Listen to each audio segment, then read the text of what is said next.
বাংলায় যে পালাবদল হচ্ছে একথার বলার অপেক্ষা রাখছে না, কারণ বঙ্গে গেরুয়া রং কিন্তু একেবারে স্পষ্ট হয়ে গিয়েছে। এই মুহূর্তে কিন্তু এক প্রকার বিজয় উৎসব পালন করছে এই আজকের দিনে, এই রকম একটা দিনে যেখানে ভবানীপুর বিধানসভা কেন্দ্র बीजेपी सरकार दुर्नीति और कटमनी सरकार, तोलाबाज सरकार विदाई और भगवा रामराज स्थापित। बंगाल में हमारे बंगाली हिंदू भाइयों की और सारे हिंदू भाइयों की, सनातनियों की जीत और राक्षसों की हार। অর্থাৎ বাংলায় একেবারে গেরুয়া ঝড়, যেখানে শাসক দল তৃণমূল কংগ্রেস অনেকখানি কিন্তু নেমে গিয়েছে, সেইখানে দেখতেই পাচ্ছ। দিদি, আজকের এই ফলাফলে কি বলবে? দেখুন আমরা কি বলবেন আজকের আজকে দিনটাতে তো একটাই কথা বলা যেতে পারে, জোর সে বলো জয় জয় শ্রী রাম, आवाज दूर दूर तक जानी चाहिए, जय श्री राम। বাংলায় কিন্তু এই মুহূর্তে গেরুয়া ঝড় এবং এই মুহূর্তে ভবানীপুর বিধানসভা কেন্দ্র, বাংলার যে ভর কেন্দ্র সেই ভবানীপুরে এই মুহূর্তে একেবারে উৎসবের চেহারা নিয়েছে। দেখতেই পাচ্ছ ভবানীপুর বিধানসভা কেন্দ্র, যেখানে এখনো পর্যন্ত মমতা বন্দ্যোপাধ্যায় তিনি এগিয়ে থাকলেও রাজ্যের বিভিন্ন জায়গায় এই মুহূর্তে সেই ছবিটা দেখতেই পাচ্ছ, যে স্লোগান ভবানীপুরে এই মুহূর্তে সেই ছবি। এবং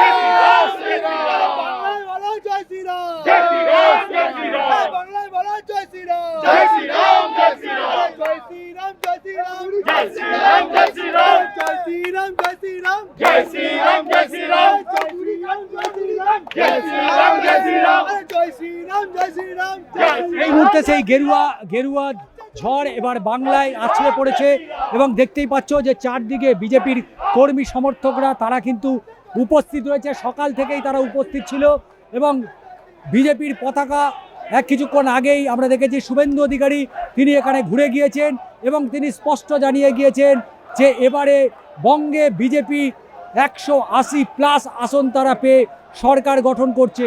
তারই ছবি এই মুহূর্তে পুরো বিজেপির কর্মী সমর্থকরা, আমার চিত্র সাংবাদিক পার্থকে বলবো পুরো ঘুরিয়ে দেখাতে ছবিটা একটু। ভবানীপুরের এই বিধানসভা কেন্দ্রের অন্তর্গত, যেখানে উল্লাস চোখে পড়ার মতন বিজেপি কর্মী সমর্থকদের উল্লাস, সেই উল্লাস কিন্তু একেবারে চোখে পড়ার মতন। বিজেপি কর্মী সমর্থকরা তারা এই মুহূর্তে উল্লাস এবং স্লোগান দিচ্ছে, ফলে আগামী দিনে বাংলার যে মসনদে ভারতীয় জনতা পার্টি বসতে চলেছে একথা বলার অপেক্ষা রাখছে না। এবং সেই ছবিটাই সরাসরি আমরা দেখতে পাচ্ছি যে এই মুহূর্তে ভবানীপুর বিধানসভা কেন্দ্রে, সেখানে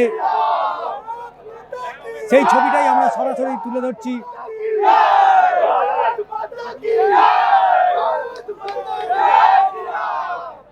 আজকের এই ফলাফল নিয়ে কি বলবেন? দুর্ধর্ষ ফলাফল। এই ফলাফলটা আশা করেছিলাম, বাংলা শুধু আমি ব্যক্তিগত নয়, বাংলার সমস্ত মানুষ আশা করেছিল। আর সবথেকে বড় কথা, এইটা প্রত্যেকটা হিন্দুর জয়, প্রত্যেকটা সনাতনীর জয়। আমি খুব খুশি, ব্যক্তিগত হিসেবে খুব খুশি, এবং প্রত্যেকটা বাঙালি খুশি, প্রত্যেকটা হিন্দু খুশি যে নরেন্দ্র মোদী আমাদের বাংলায় রাজত্ব করতে পারবেন। ধন্যবাদ সবাইকে, বাংলার মানুষকে ধন্যবাদ, বাংলার জনগণকে যে নরেন্দ্র মোদীকে বাংলাতে রাজত্ব করার সুযোগ দিয়েছেন।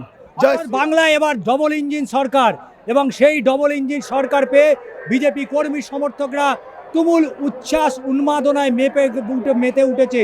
কিন্তু দেখার বিষয়, পশ্চিমবঙ্গে এই ডবল ইঞ্জিন সরকার আসার পরে কতটা উন্নয়ন হবে, কতটা নারী সুরক্ষা থাকবে, যে প্রশ্নগুলো তৃণমূল কংগ্রেস এতদিন করেছিল, আজকে বিজেপি সরকার গঠন যখন করছে তখন এই প্রশ্নগুলো তো অবশ্যই উঠে আসবে।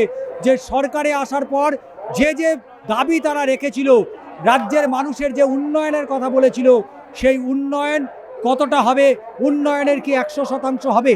100% হবে, 100%ই হবে। প্রথমে আমি ধন্যবাদ জানাই নির্বাচন কমিশনকে যে আজকে 21-এও যদি এই ভোট হয়।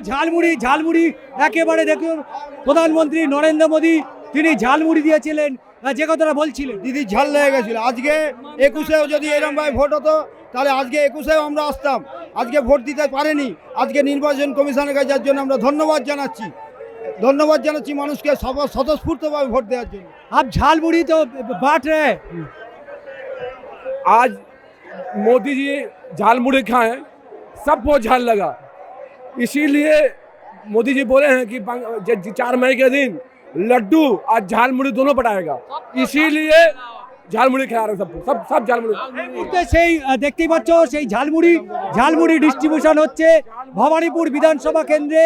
সেখানে বিজেপির কর্মী সমর্থকরা উচ্ছ্বাসিত ঝালমুড়ি এবং সঙ্গে লাড্ডু এবং তারই বিতরণ এই মুহূর্তে দেখতে পাচ্ছে সেই ছবি। ছিল এই মোদিজির ঝালমুড়ি খাওয়া দেখে মমতার ঝাল লেগে গেছিল।